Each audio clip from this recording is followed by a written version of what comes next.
Welcome to this replay of one of the sessions from the Council of Competitive Intelligence Fellows 2022 Summit, Foresight Now, Harness the Future. We would like to thank our gold sponsors, Aurora WDC, Crayon, and Tyson Hines for their support. We would also like to thank our executive sponsors, the Business Intelligence Source, Commentelli, and Knowledge Inform. Please enjoy this session replay.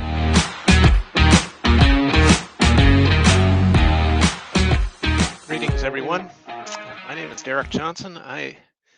In my day job, serve as CEO of Aurora WDC, but I'm going to set that aside for this next hour. And my most important role in 2022 is serving in a volunteer capacity as Vice President of the Council of Competitive Intelligence Fellows. And it's a real privilege and honor to be with you all today. We are wrapping up our Foresight Now Summit. And this afternoon's fireside chat, why does leadership reject foresight? Question mark. Real quickly, this description, armed with foresight, managers can make powerful decisions, but why do many miss those opportunities to apply it? Or they even reject it? How can practitioners of foresight navigate through situations like this and the potential fallout? You know, we have no slides in this afternoon session. There's been some slides, there's been other sessions where there's no slides. We want you to listen today. People of influence are great listeners. And of course, you'll also have access to this recording. I wasn't originally the moderator for this session.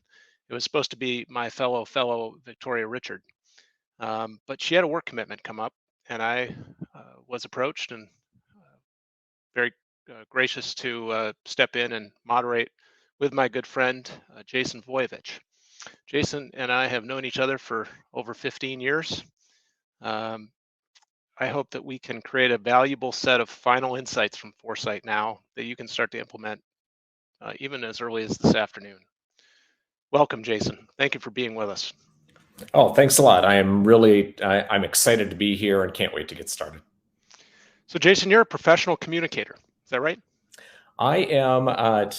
That's what I like to tell other people. My wife calls me a professional persuader.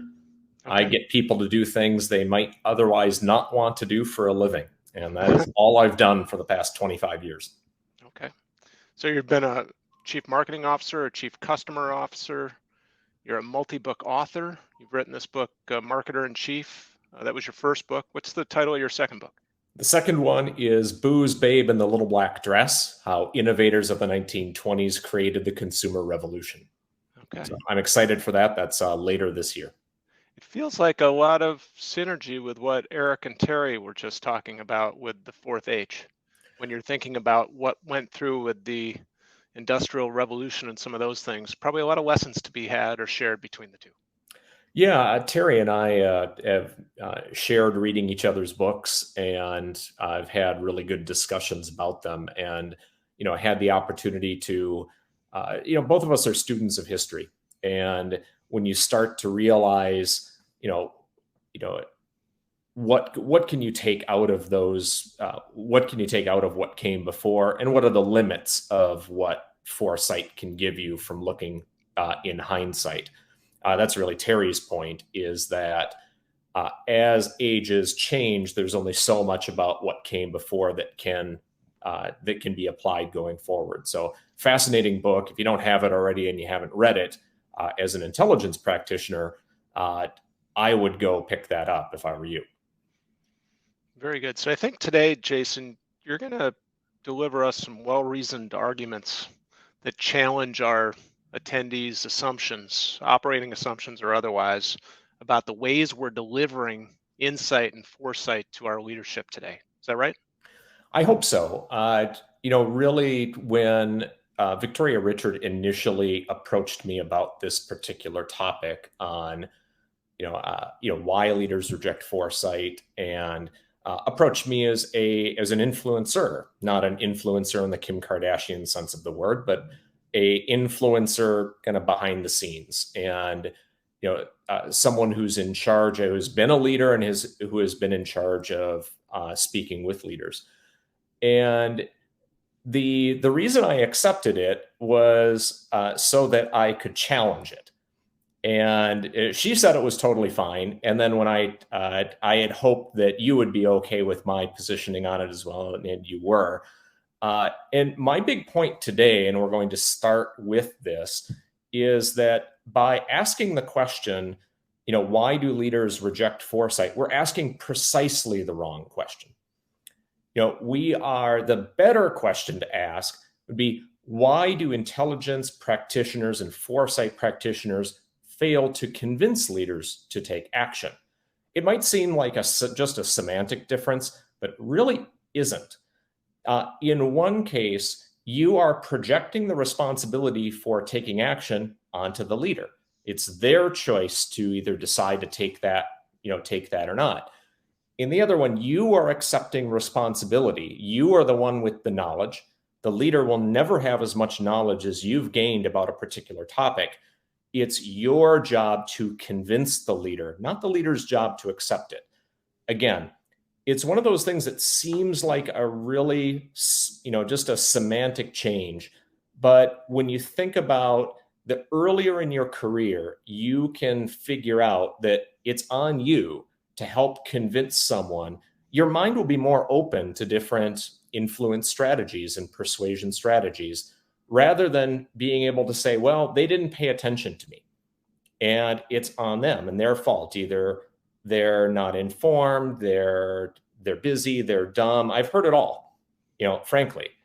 And I want to use this session to really dispel a lot of that. And I think while I'm not an intelligence practitioner, I'm not a foresight practitioner, I learn from them. I'm a consumer of their insights. I remember being in one of the things, I think you might have been there as well, Derek. I was in a meeting years ago, and Tim Stone took the floor. Mm-hmm. And he had some brief remarks. He's an intelligence practitioner, many of you may know. And he asked the question, whose fault is it if you tell a leader that something's about to happen and they don't take action, whose fault is it? And a kind of pregnant pause in the room. And he said, it's yours. It's your fault they didn't take action. And that's what I really want to talk through today, is not why do leaders reject foresight, but why are you not being able to convince them to do it? So a shift in perspective. And I think the earlier you learn it in your career, the better off you'll be. Yeah, so that feels like an extreme degree of ownership, right? From the standpoint of, hey, I've been hired to do a job, to create a great, thorough analysis. I deliver it. Why is that burden of action also on me? I'd love to unpack that a little bit more from the rejection of that foresight by leadership if they don't take action. I guess, can you explain that a little bit further? Yeah, I want to explain it, and I want to do something else along at the same time. I learned from some of the organizers that there are a lot of students who are listening to this right now, and as part of their curriculum, and I'm excited for that. I think there's so much to learn from these couple of days, and to help encourage, and what we're going to talk about here are ideas that you may not get a lot of exposure to. You'll get some for sure, but there are going to be books and resources that we want to make available to you. So what we're asking during this is, if you're a student and you have a question you'd like Derek and I to address, we're asking you to put your question in the comments. We'll address it at the end. Or we'll address it one-on-one afterwards. And anyone who enters a comment will be entered in a little contest we're going to run to give away a copy of the books that we're going to talk about here. So the first book is exactly what you just said, Derek. It's Extreme Ownership: How U.S. Navy SEALs Lead and Win by Jocko Willink and Leif Babin. I've read the book. Jocko Willink is a popular podcaster and business advisor now, and really talking about what it means to take extreme ownership, what it means to say, I am going to accept the responsibility for that, even though, yes, I could very easily say, hey, someone else had to do something. Think about that for a second. If you had a team of people, and Jocko Willing's point is if you had a team of 10 SEALs and they all went into the field thinking that it was someone else's responsibility to do something, people don't come home from that. So the stakes are very high. I would argue that the stakes may not be quite life and death in your organization, but the stakes are big. You know, your career, your leader's career, other members of your team. There are really big. There are, taking that ownership perspective is not only something that will help your team succeed, but it's something that leaders appreciate. Because if you think about it, if you just empathize with the role of a leader for a moment, you get to, as the intelligence practitioner, I've been on this side of it, you get to kind of do your report, make your presentation, and then you go back to your cube or your desk or whatever it is. The leader is the one who is accountable for that decision. And if you kind of come across as kind of throwing this over the, kind of throw this over the fence, and then kind of run away from the decision. I had a boss that used to call it alligator arms. Like, I don't want to touch it. And the leader the leader's perspective is, okay, this is just one opinion of many, take it or leave it. But if you make sure that you are kind of fully in, you're invested, you are taking responsibility, that attitude is infectious. That is a leadership behavior. So it's not just the leader and the analyst or the leader and the foresight professional. It's a leader and a leader. It's more of a people, coming together to solve a problem, not you giving someone else advice on how to solve their problem. Those are two very different things. And they create a different psychology in people's minds. Yeah, and when you think about outsourcing this action part of the delivery of that foresight and the execution of that foresight back to our boss, I mean, if we're delivering a thorough analysis on that subcomponent that we've been retained to do, within, these projects are often multi-segment, multi-component types of engagements, right? At some point, I would imagine that it's completely within bounds to kind of wash our hands of the action part and move on to whatever's next on our plate, isn't it? Oh, I totally agree. And I have done that. I have made precisely this mistake. I wasn't in an intelligence and advisory role. I was in a product leadership role. I was a kind of rising executive, mid-tier company. I was in charge of bringing a new Internet of Things platform to market. This platform I had done in being a consumer of insights and other market research. I had hired a bunch of research, both primary and secondary. Done all manner of research, all the product development work with the engineering teams.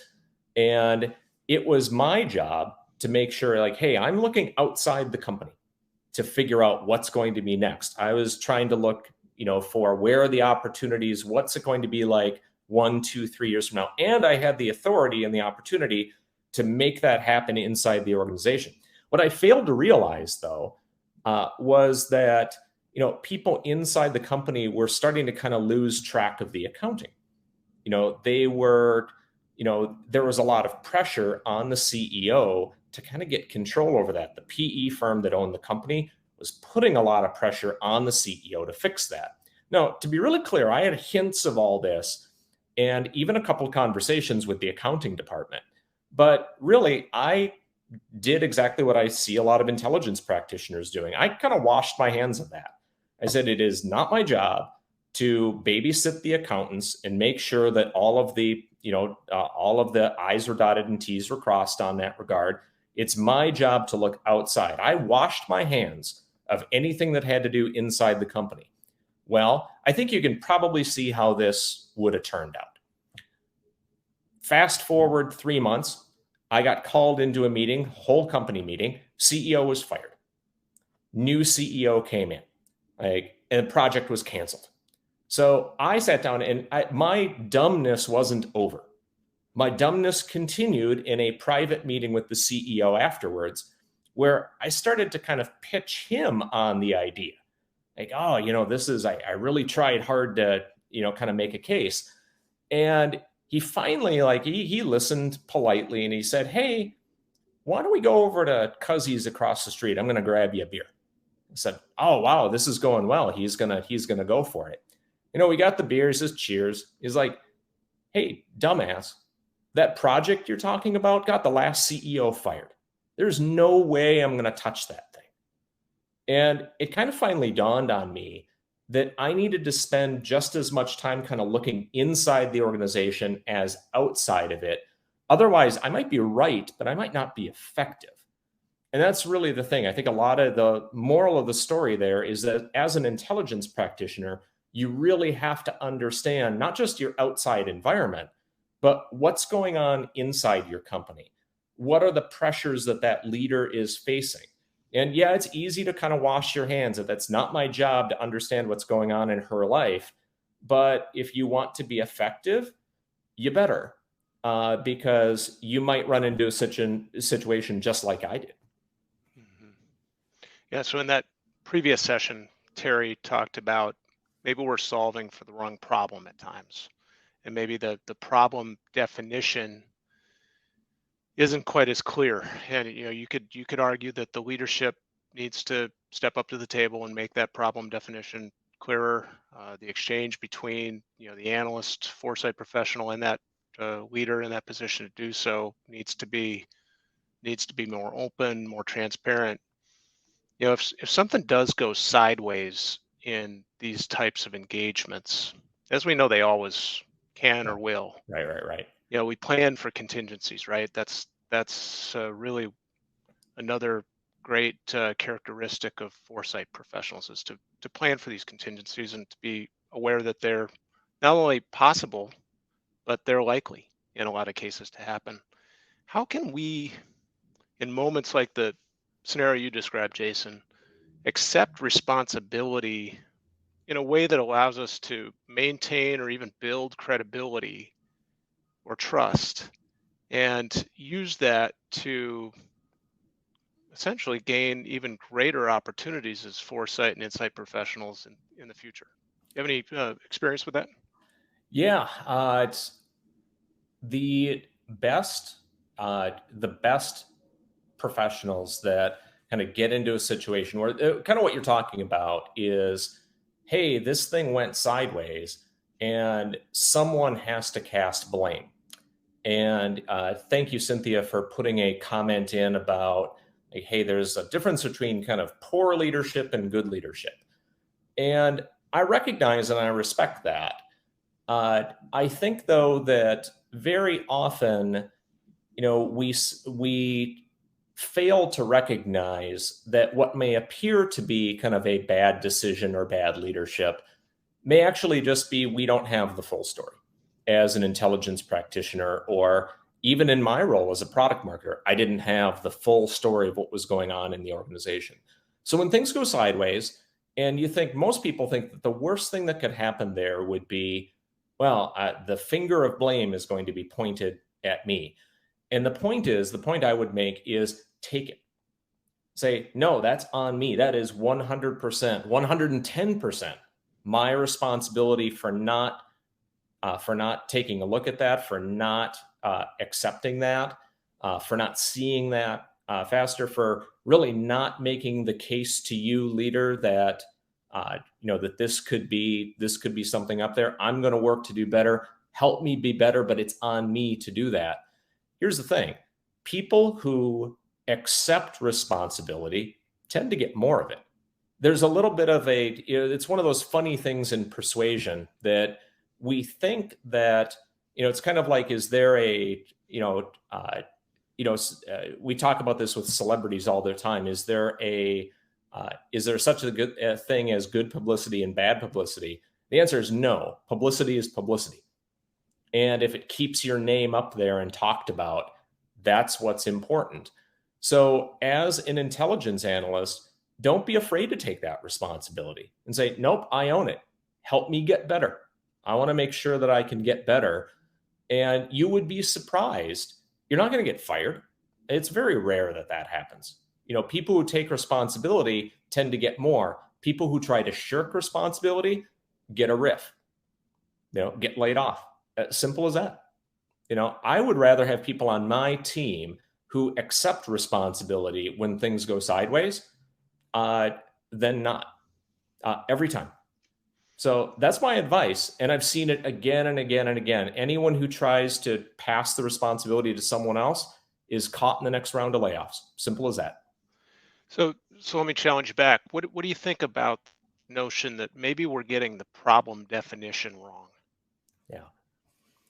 Yeah, I think I think what someone like Keenan might say, the author of Gap Selling, that's the second book that'll be part of the giveaway. Students, make sure to get your questions in there in the comments section.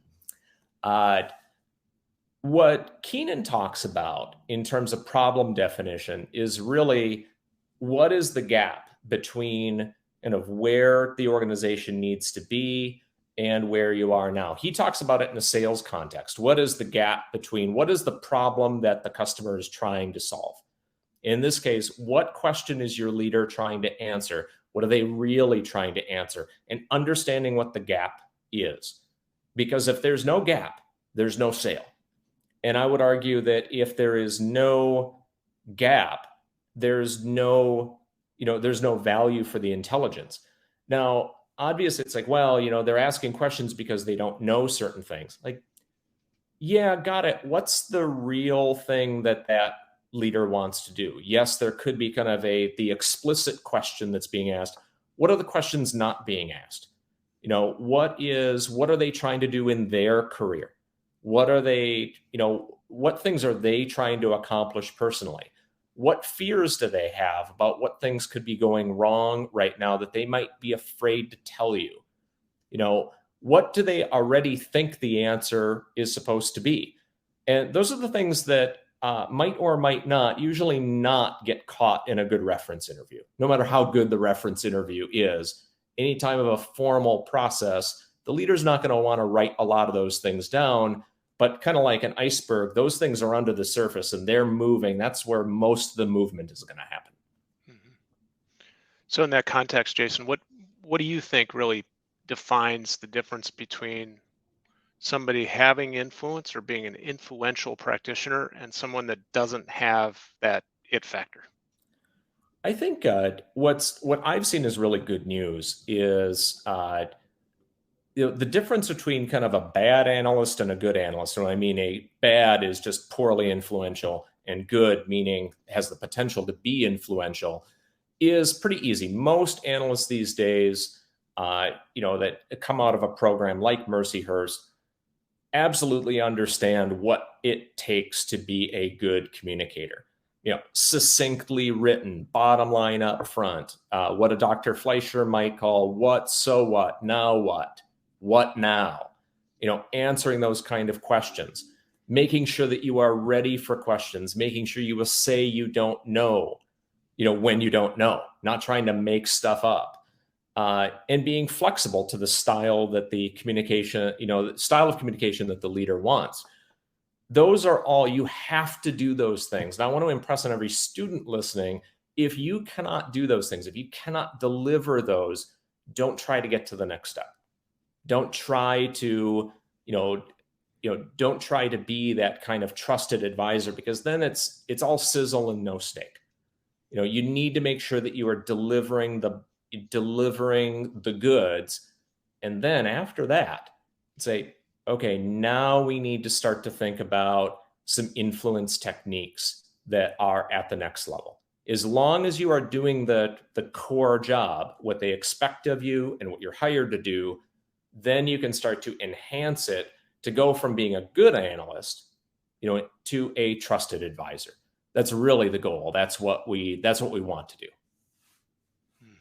I'm just going to take a moment, kind of go off script and restate the importance of what August just put in the chat. My first job is to figure out what that stakeholder's problem is, and that is directly speaking to what you're really driving at, I believe, right, Jason? Yes. So, gosh, when you think about the amount of courage it takes to deliver that level of foresight. And we talked yesterday, there was a session or two where in the chat, there's a lot of back and forth around the concept of ugly babies. I've got 4 kids.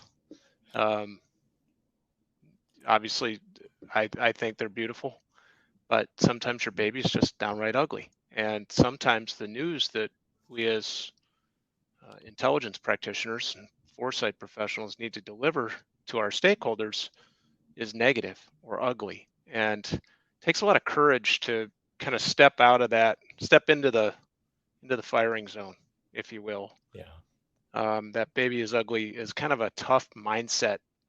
I'm a mindset guy, and you got to get yourself prepared for that. It might sound easy to go all in on that concept and be willing to lay it all on the line, but really, is it? What advice do you have for our audience today in terms of how to get yourself to that mode where you are a little bit more daring? I think that I've got a few specific things, but there's more in Brene Brown's book, Dare to Lead. She talks about her book, a lot of the things we're going to talk about here, really tough conversations and kind of bringing kind of your full self to that, having the courage to have those conversations and coming from kind of a, full heart kind of perspective. Even in, and probably I would say, especially when those conversations are difficult, it's easy to have an easy conversation. You prove your mettle when you have to have a tough conversation. So what are a few specific things that we can take out of that? I think number one is something I alluded to earlier, and that's turn your research skills inward. So inside your organization, you have tremendous resources at your disposal to really understand what's happening inside the power structure of your organization. What's going on? You would never bring to your leader a market landscape that you didn't understand. You didn't understand who the competitors were. You didn't understand what the key factors of success were. You'd get laughed out of the room. Yet when we're presenting to those same leaders, we barely know the names of the people we're presenting to. Like, how ridiculous is that? You need to spend almost as much time understanding how they're going to interpret what you're saying as what you're saying. Remember, communication doesn't happen with what you know. Communication happens when it gets out of your head and into theirs. That is the measure of your communication, not what's in your PowerPoint deck. If they didn't understand it, you did not communicate it. Simple as that. So you need to really deeply understand all of those rational and irrational incentives inside your organization. You can't wash your hands of that. Tip number 2, performance happens in groups, but persuasion happens one-to-one. So you have to be able to get to know if there's a key stakeholder that you really need to influence. You need to find a way to get to know that person personally. You need to find those opportunities. That is very difficult to do over Zoom and virtually. That might mean you need to spend a little time in the office. And it might mean, as a student, you might be thinking, how on earth do I open a conversation with the vice president of marketing at my organization? It's really easy. Say, hi, Vice President of Marketing, Derek.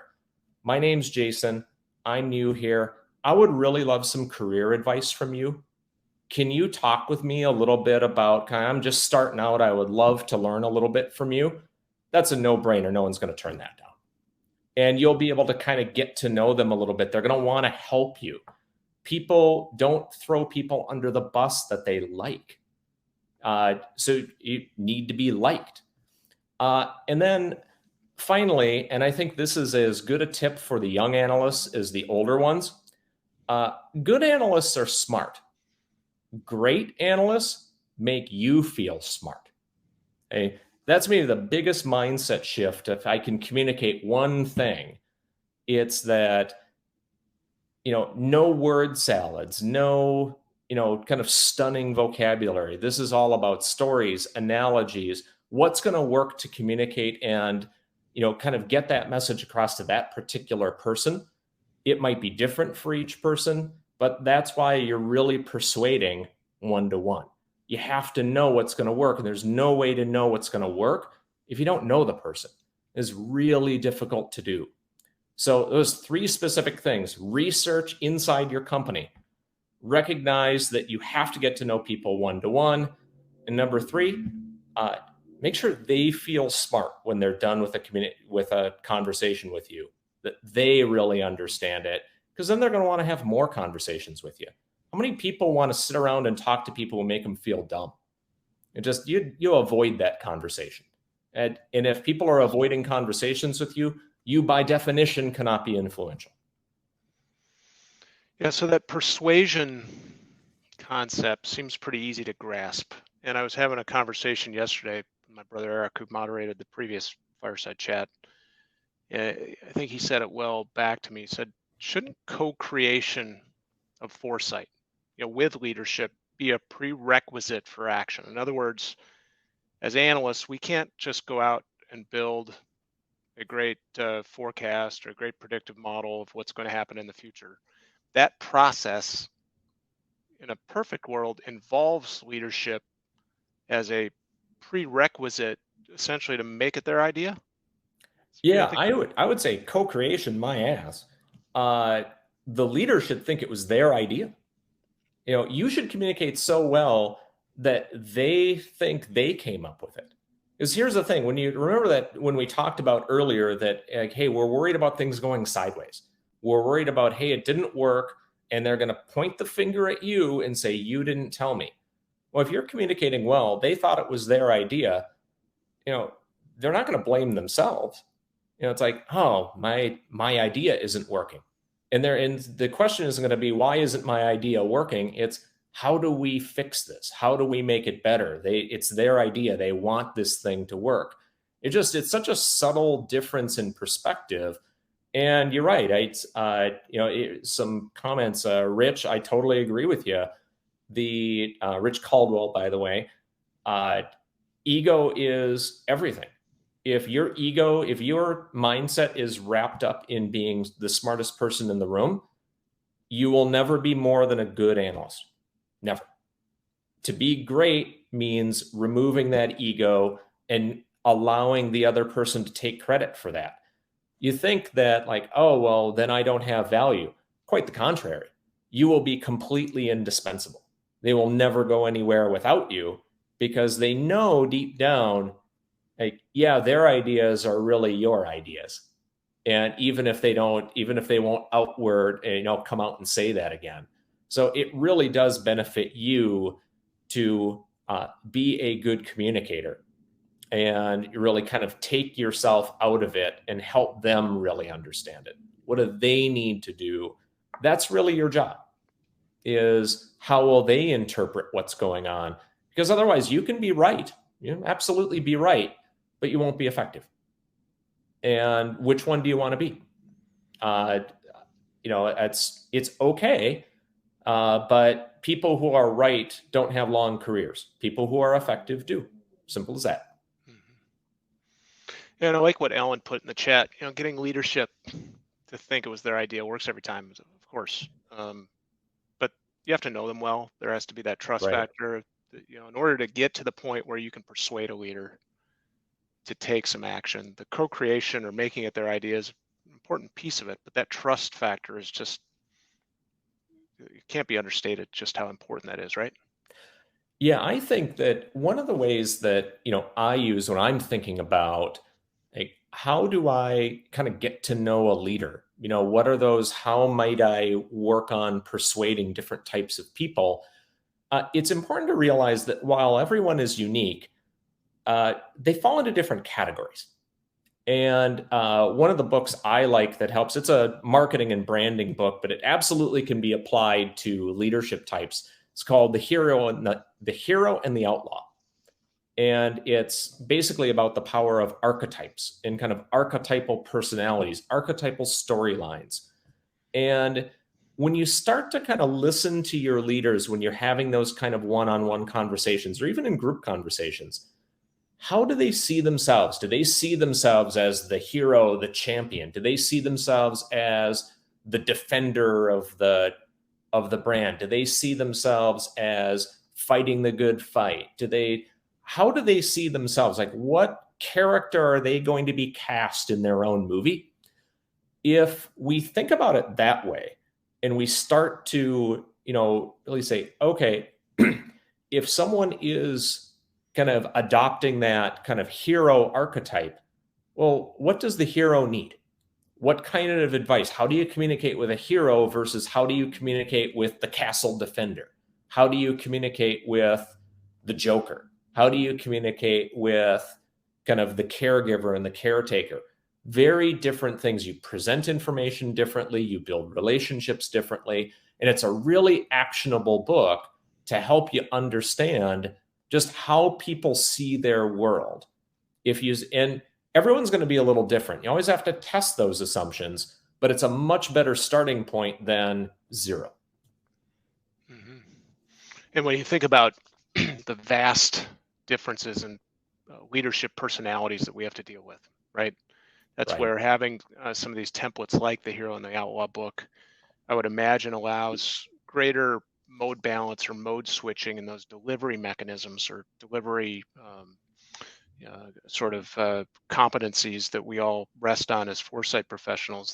That's also not to be understated, because we have to get to know the leadership, how they want that delivery to be performed and executed, and to do that effectively, and to get ourselves to that position of an influencer and a persuader to take action without understanding the personalities of the leadership we're dealing with. Would you say it's like pushing a rope uphill? Yeah, when I think about that, there are a lot of tools and techniques, and I see a lot of them in the comments on, like, hey, get it down to bullet points, bottom line up front, single page. No arguments from me over things like that. What you don't want is TLDR, too long didn't read. Remember that an executive has, when you're presenting insights, you may have 5% of that executive's time in an average day. Think about that for a second. 95% of the time is spent on lots of other things that have nothing to do with that. So if you can't condense something down, sort of already lost. However, I found that bulleted lists, single pages can still be forgettable documents. No question. What sticks in people's minds, people were not evolutionarily designed to read bullet points. We are wired to tell stories and to think about stories. What is the story you are telling with your, with your insights? Sometimes you could use something like the story spine technique. Once upon a time there was who then did this because of this, and then this happened. There are a lot of different ways to do that, but that's one of those things where understanding who that person is and being able to tell a little story along with your document, the story sticks. The story is persuasive. The bullet points are the rational stuff you need to back it up. The story is emotional. You persuade with emotion, you justify with facts. And people think, well, people should, we want to live in the world and deal with humans as they are, not how we wish they would be. None of us, no one makes decisions based on facts. We base our decisions on our emotional well-being, and we justify those things with facts afterwards. We got to understand that. So leaders are no different. Tell them a story. Make sure you got a good little story along with that. That could be a personal anecdote. It could be a customer story. That's where something like win-loss analysis goes really, really, really well, because things like, here's what the customer said about that, is sticky, really sticky. So, some key things, we've talked about a lot of things, but, for the students who are listening right now, and even for the advanced practitioners, this isn't bad advice. But if you're a student and you've got electives, use one of them for a course in advertising or persuasion, if you can get it. That would be time really, really, really well spent. If you are so inclined, go get a sales job for the summer. actually have to go sell something for the summer, whether that's door to door or in a T-Mobile or wherever the case may be, having to actually kind of sell face to face, be live, kind of tell those stories, read different people, or get a job as a server in a restaurant. Those things where you've got to work with people. Or maybe one of the best books I've ever read on this subject, and if you don't read anything else, read this one, is Robert Cialdini's Influence. It's The Psychology of Persuasion. There isn't a better book on the subject, and you will get the kind of like what psychological things work, not only to build influence, but to defend yourself against being influenced. Excellent book. If you haven't picked it up, make sure you do that. I mean, at the core, we wouldn't be here. All of us wouldn't be here. We have an amazing group of students. That's what they do for their day job right now, from institutions like Mercyhurst joining us. But all of us at our core are students in one way or another. We wouldn't take the time out of our schedules and the resources required to register for this summit. So I think that's great advice, actually, for everybody up to and including myself. When you talked about the story spine, I believe it was. Do I have that right? Yep. It reminded me of another book that I read in the last couple of years by Daniel Pink, To Sell Is Human. And a lot of times people think that, well, I'm not in a sales job. I don't, whether it be a used car salesman or something that is more directly account-based selling or otherwise. But in that book, Pink argues that we're all in sales roles. And his argument there is that even if we deliver insight or deliver foresight to an audience that we hope and expect will take action from it, that sales job is a sales job of persuasion. And I can't strengthen, if you're looking for a sixth book that you might check out, To Sell Is Human is an excellent one. I think we have some time for questions. I'm unfortunately not seeing the Q&A pane. Jason, are you seeing that? I've been seeing some, but I've been watching for students, and I do not see you in. But maybe I don't know. There's sometimes it's not there's not a little thing that says student next to your name. So if I miss you, I don't know everyone. I don't know everyone yet. But what we can do is, if you have to listen to this later, that's totally fine. You can send them in. But yeah, let's certainly open it up for some questions. I think while questions are coming in, I've noticed a lot of I've noticed a lot of what I would call great techniques. And Lindy Smart, kind of the new director over at Mercyhurst, was great to share some of those techniques that the Mercyhurst program uses for their curriculum. I'm sure those are similar for other programs as well. Again, I 100% agree. Those are all critical tools. What I would say those are kind of the ticket to the game. They're table stakes. You have to do all those things right, but doing those right doesn't necessarily mean you will be influential. Influential is really all about, remember that persuasion happens one-to-one. The performance happens in group. All of those documents you put together, the presentations you do, those are all performances. And those are fine. Those are necessary, but they are not sufficient. True persuaders, if you think about all the good stuff happens on the breaks when people are kind of in, kind of going to the bathroom, or they're going to get a fresh drink, or they're, kind of going out to dinner afterwards. There's truth in that. It's because people get to know each other in a little bit more of a personal level. We kind of take our guard down. We don't feel like we need to perform. Think about, when you think about you're on stage as a performer, remember that the leader is also performing. The leader is also performing a role of, okay, what am I supposed to be listening for? What role am I supposed to play? What character am I playing in this meeting that I'm in? Only when you get people one-on-one do you really figure out what's going on. Only then. So you've got to kind of move past that. And that's tougher. That can be very intimidating. Absolutely, but it's worth the effort. Absolutely worth the effort. Claudia, thank you. I see your message here about some student queries from other sessions. I unfortunately don't have access to that other environment at the moment, so I'm a little bit stuck. I do like what Ellen said here.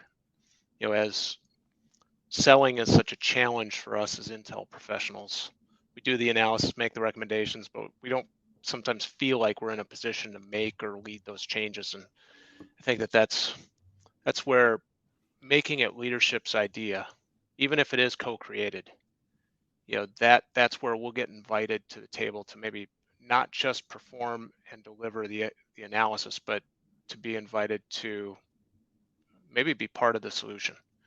Absolutely. Why it's funny. I've listened to hundreds of analyst presentations over my career, and only in a couple of cases has the analyst ever said, like, I want to be involved in, like, I want to see this through. I want to, I know you're going to take this from here. I'm excited about this. I want to be a part of it going forward. How can I be a part of it going forward? I don't want to just kind of, dump this on you. That kind of enthusiasm to kind of be involved is infectious. And it may not be possible every time, but that you are kind of taking ownership for that, and you just have that mindset. That doesn't mean that every time you may not have the authority to carry out that, but I would argue too that the leader doesn't either. And here's what I mean by that. Let's say you are providing insight on a new product development, and that leader will make a decision to kind of go ahead or not go ahead with, the recommendations you had. The leader isn't in control either. Who is ultimately in control? The market is. The customer is. The leader's not in control either, everyone. So if the leader's not in control and you're not in control, what does it matter that that you didn't have the authority or the responsibility? The leader doesn't either. So it just little mindset shifts will help put you in that position where you can start to really, kind of do it like you own it. Do it like it was yours. What if it were your product? What if it were your decision? What would you do? Like, that's and again, it's not just semantics. It's all mindset. You think that way, that thought process is infectious. People will seek you out. They'll want to see you. They'll want to get to know you, not the other way around. August mentions learn improv, and I see Craig's comment here, and then we're going to go back to the question of summarizing for Adrian and other students on here. Yes. That list of books one more time. But let's talk about the art of improv. You and I have done a little of that in our 15 years of knowing each other, but are there any specific scenarios where you have implemented or studied or practiced improv and it's led to a great outcome? Yeah, I think the number one thing I think that analysts can learn from improv is yes and. Because most of the time analysts are all about yes, but, and here are all the conditions under which that might not work. Think about that from the leader's perspective. Like, oh, again, they're just kind of telling me why it's not going to work again. You say, yes, Derek, I like where you're going with that. And here are the following ways that could work. You just kind of, again, it's just a different way to think about that, because in improv, you're not allowed to because saying but or being negative just stops the performance dead. That improv, the yes and lesson is we're telling a story, they stop the story, and you need to continue it. So you have to kind of continue to build off what each other said, not going backwards. So yes and is maybe if you take one thing out of improv, if you don't have time to take a class or you're terrified of taking a class, Yes, and is really powerful. There's a question in here from Thomas Lupica, and I'm sorry if I pronounce your last name incorrectly. How do you persuade a leader that you don't have a lot of opportunities to work with one-on-one? And I like that question, especially when you're a student. Again, it is so intimidating to kind of reach up into the organization like that. Well, there are a couple of things that you can do before you do that. Just kind of reaching out cold can be difficult. If that person's active on LinkedIn, make sure that you understand their background. Make sure that you kind of understand where they worked, who they worked with, kind of get to know them. Turn those analyst skills inward. When you hear that person presenting, a lot of times leaders like that have to present internally. Make sure you show up for those meetings, whether they're Zoom meetings or in person or whatever the case may be, and just listen. Listen to how they see themselves. Listen to how they phrase things, what they're talking about, what are they not talking about, so that when you reach out and say, hey, Derek, I really appreciated a couple of weeks ago when you said X, Y, and Z. That really spoke to me. I've got a question about that. I'm just trying to learn and trying to kind of improve in my career. I need a little bit of help. This really spoke to me. Can we talk about it a little bit more? Again, a little something. You showed that you made an effort. There is nothing that kind of sparks that. It's kind of like the Robert Cialdini calls it the click whir sort of response. You tell a leader that you want their mentorship, like click whir. They want to help.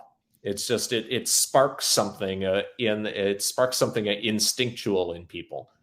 And it's funny that you will instantly be more influential with that person than you ever were before because they like you now. Who wants to mentor someone they don't like? You instantly become likable. People who are likable get listened to. People who get listened to are influential. Simple as that. It might seem like this is, and I know we're coming up on time. We'll answer some more questions. I think what frustrates people sometimes is they think professional life is going to be like college. Professional life is like high school. How do you be popular? How do you be liked? And for a lot of analysts I know, they loved college and they hated high school. And I would just tell you that there are ways that we can learn how to be better at high school. And some of what we've talked about today, and those books will help you be better at high school because that's what the work world is like. Well, thank you very much for making me feel so old, first of all. I'm going back to this list, and now I want to go to Casey's question. And I'm going to kind of recap what we're doing with these books. So, Adrian, for your contribution, you get Extreme Ownership. Thomas, I'm going to hand you Gap Selling by Keenan, which is an excellent book if you're looking for those opportunities, even if they're rare, to develop one-to-one persuasion opportunities. And Casey, I think your question actually fits really well with the third book of Dare to Lead by Brene Brown. So I'm going to read that to you here, Jason.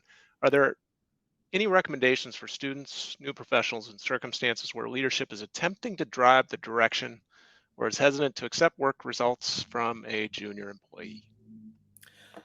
Yeah, that's so if the question is like, boy, you're just, you're maybe a little bit too junior to be trusted.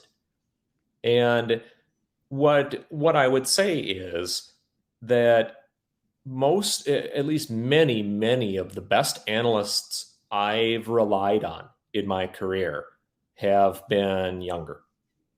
And the reason that the reason that I relied on them is they would ask better questions. They didn't assume they already knew the answer. Like, oh, I already know all of this stuff about this pharmaceutical product you're working on. And they kind of jump to the end of what they think that I'm looking for, when in reality, I need someone who will ask kind of better and more fundamental questions and often more junior analysts will be better at asking questions than their more senior counterparts. And that might bother some of the senior counterparts who are on the call. But I would just tell you, don't jump to the end. Ask better questions and always work to be better at that. But what I would say is you can make up for the gap by being likable and by being those kind of like getting to know people and being that kind of person who has a little bit of a personal relationship. A little bit of personal relationship makes up for 10 years of skill. Trust me. That's that person that I think I can talk to, and I like that person. We can just kind of sit and have a cup of coffee and just kind of really talk about what I'm really looking for. That's worth 10 years of someone who thinks they're smart. Mm-hmm. I'd take the former over the latter every day of the week. And a lot of leaders are like me. You can agree, disagree. People kind of run up and down the streets and say they hate high school and they hate how that like life should be like college. I wish that were true. It's not. More people are like me than like that, like it or not. We have about 3.5 minutes remaining. I see Meg's question here. So Meg, you are the happy, hopefully you're happy about this, the recipient of the book, The Hero and the Outlaw, number 4, for this question. Outside of speaking to other experts, how would you recommend broadening our imagination on what may come on the horizon? Also, do you think experts in the field will suffer a self-assurance bias? Yeah, I think there's always a balance with expertise, right? That expertise is great when paths go on when things are linear. When tomorrow is going to be a lot like yesterday, expertise is really, really good. I found the best analysts who are the best foresight people I know are science fiction freaks. And they think about and they read a lot of it, and because imagination can be really hard, great science fiction is great for an imagination trigger. I absolutely would recommend more of that for more storylines, more interest. And you find that lots of executives, they either like science fiction or they like history or they like both. And you'll often find that those things are on their reading list. If you think like the business book stuff, it might be on their desk, but they've never read it. They will tell you they've read it. Most people haven't read it because most business books are painfully bad. So most good leaders will just tell you they've read those and actually read things that are more fun. I want to address, a couple of comments have been made about likability. And maybe that's a good place to end. I think likability gets I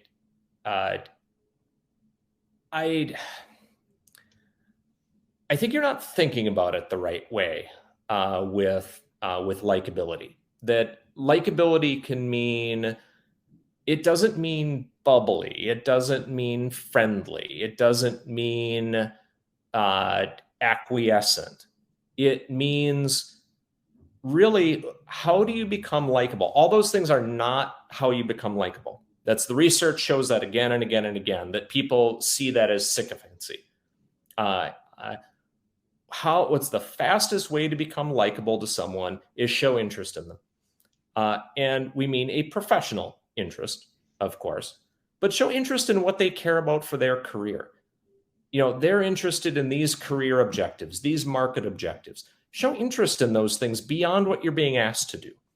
You show interest in those things. People like people who show interest in what they care about.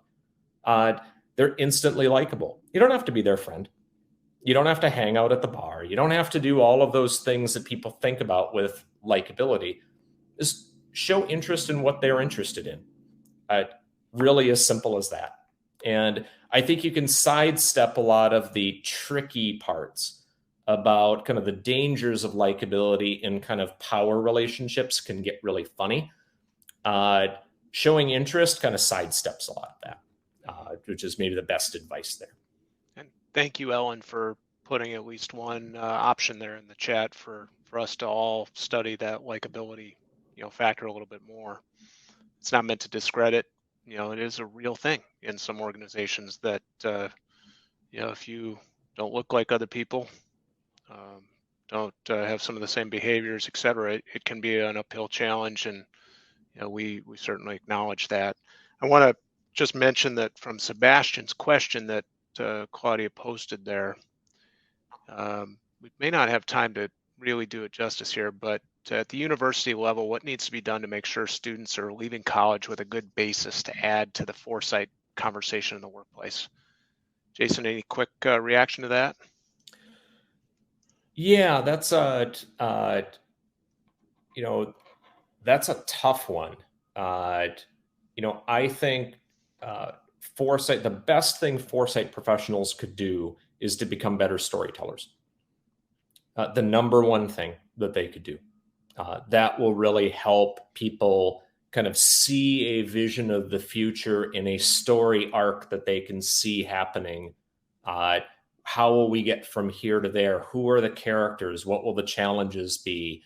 Those kind of stories that make it real. That's something that people can get behind.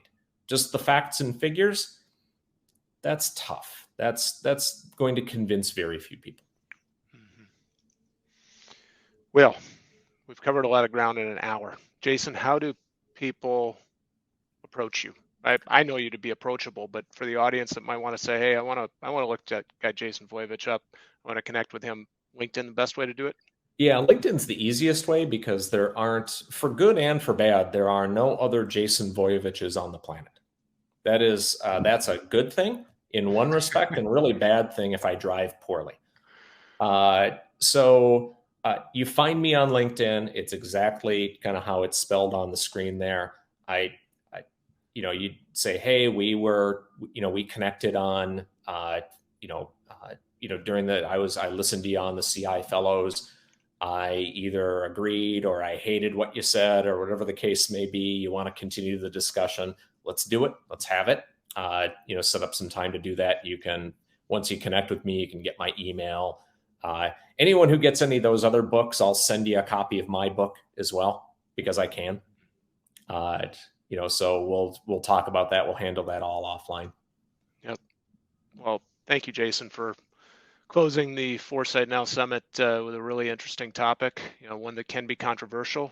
Some of the subcomponents of what we talked about certainly can be, right? But as leaders, as people who influence others, I think that's our charge, is not to stand down from, the realities of what hard work it really takes to be a person of influence. And I'll just kind of go back to something I learned at a young age. We were given 2 ears and 1 mouth for a reason. I think that the best influencers that I know are also some of the best listeners that I know. And I hope that might be a final takeaway for you all.